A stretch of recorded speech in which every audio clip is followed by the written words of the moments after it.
राधे राधे। व्रत भक्ति ज्ञान में आपका स्वागत है।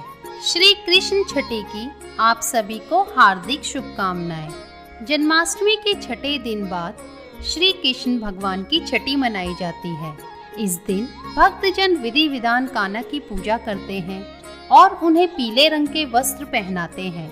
इसी के साथ इस दिन लड्डू गोपाल को माखन मिश्री का भोग भी लगाया जाता है। आज की इस वीडियो में हम आपके लिए लेकर आए हैं कृष्ण छठी की कथा। पौराणिक कथा के अनुसार एक बार भगवान श्री कृष्ण के परम भक्त कुंभन दास थे, जिनका बेटा था रघुनंदन। कुंभन दास के पास भगवान श्री कृष्ण का बांसुरी बजाते हुए चित्र था। कुंभन दास हमेशा उसकी पूजा में लीन रहते थे।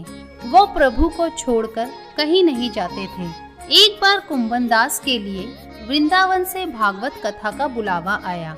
पहले तो कुंभन दास ने उस भागवत कथा में जाने से मना कर दिया, परंतु सभी के आग्रह करने पर वे जाने के लिए तैयार हो गए। उन्होंने सोचा कि पहले वे भगवान श्री कृष्ण की पूजा करेंगे और इसके बाद ही वे भागवत कथा करने जाएंगे। इस तरह से उनका पूजा का नियम नहीं टूटेगा। कुंभन दास ने अपने पुत्र से कहा कि मैंने भगवान श्री कृष्ण का भोग तैयार कर दिया है, तुम बस ठाकुर जी को भोग लगा देना। इतना कहकर वे वृंदावन के लिए निकल पड़े।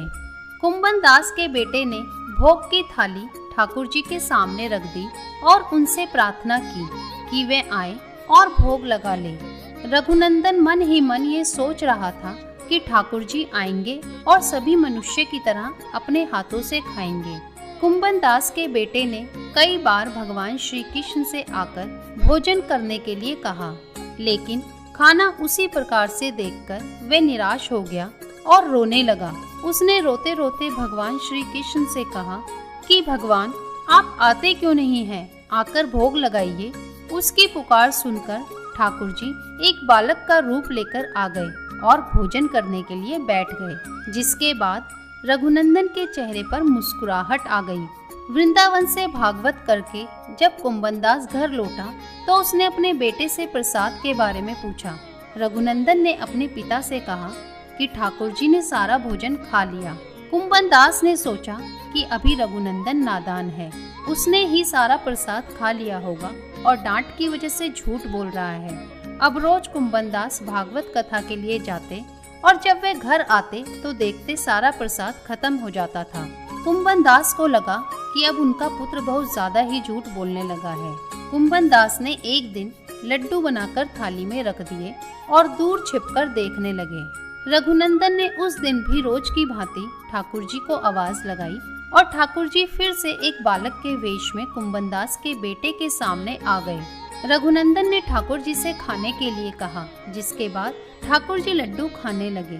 कुंभन दास तो दूर खड़ा इस घटना को देख रहा था। वह तुरंत ही आकर ठाकुर जी के चरणों में गिर पड़ा। ठाकुर जी के एक हाथ में लड्डू था और दूसरे हाथ का लड्डू जाने ही वाला था, लेकिन ठाकुर जी उसी समय वहीं पर जमकर रह गए।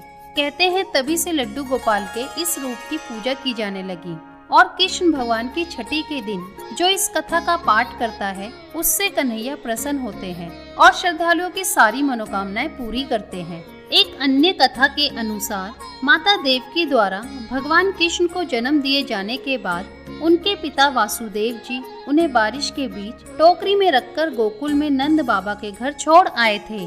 लेकिन कंस को जब पता चला कि उसका अंत करने वाले 8वें भांजे का जन्म हो गया है और वह गोकुल में है, तो उसने राक्षसी पूतना को कृष्ण को मारने का आदेश दिया और कहा कि मथुरा व गोकुल के आसपास रहने वाले उन सभी बच्चों का अंत कर दो जिनके जन्म को बीते 6 दिन हुए हैं। कंस के कहे अनुसार पूतना ने ऐसा ही किया, लेकिन भगवान कृष्ण ने पूतना का वध कर दिया। फिर इसके बाद माँ यशोदा ने कान्हा की छठी बड़े धूमधाम से मनाई और तभी से उनके जन्म के 6ठे दिन के बाद कृष्ण भगवान की छठी मनाई जाती है। अगर आपको आज की वीडियो पसंद आई हो तो लाइक, शेयर, कमेंट करें और चैनल को सब्सक्राइब करना ना भूलें। राधे राधे। जय श्री हरि।